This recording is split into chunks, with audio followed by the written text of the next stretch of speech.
I will just run through LCD's discography for you. So their self-titled debut came out in 2005, followed up in 2007 by Sound of Silver. Then 2010, of course, This Is Happening. And then 7 years later, the band came back with American Dream. Ollie, I'm going to pass it over to you here. How do you see the various stages of their career, how they progressed, and then ultimately, do you think This Is Happening is their apex? And if not, what is? I think this is quite an easy conversation. Their apex, for me, is either Sound of Silver or This Is Happening. I wouldn't have too many complaints if somebody went either way with those two. Yeah. I think for me, This Is Happening just edges it, but it's probably by a whisker, to be honest. I've got a shout at their debut as well, because I think there's quite a few kind of thrashy post-punk tracks inspired by the likes of Suicide, for example, that you were mentioning earlier. And I really like them, like Movement. Yeah. And I feel which is a rip-off of a Suicide. A Suicide rip-off. And I feel as though that element of their sound has kind of dissipated and lost a little bit. It fizzles out slightly towards the end. Yeah, because there's nothing really like that on This Is Happening, I think. Yeah, I think you'd be right in saying that. And what is also funny about the debut is if you listen to that now, and people, please shout me out if you think I'm talking rubbish.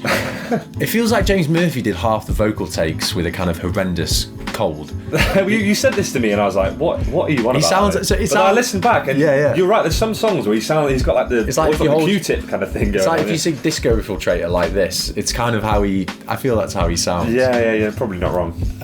I've got to ask. You mentioned it there, American Dream. I know we're going to speak a little bit about the breakup in the next segment. What's your take on that album? Where do you kind of view that?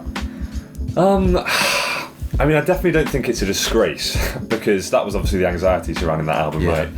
But for some reason, it just definitely also doesn't hit the same to me in terms of like how it makes me feel.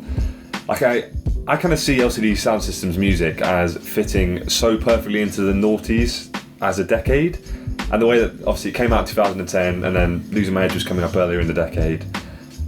Maybe that's part of what's not gelling for me when I listen to it, but it feels like kind of like, and I can't believe I'm about to bring this up, and Ollie's gonna hate me, but like when American football reformed, and the album's right there. For people who aren't seeing this on video, the American football vinyl is in the background, of course. When they reformed, as much as those two albums they've released since they reformed are like decent, and like they're not bad albums by any means. They're not badly written. They're not badly made. It just doesn't feel the same. It doesn't feel the same.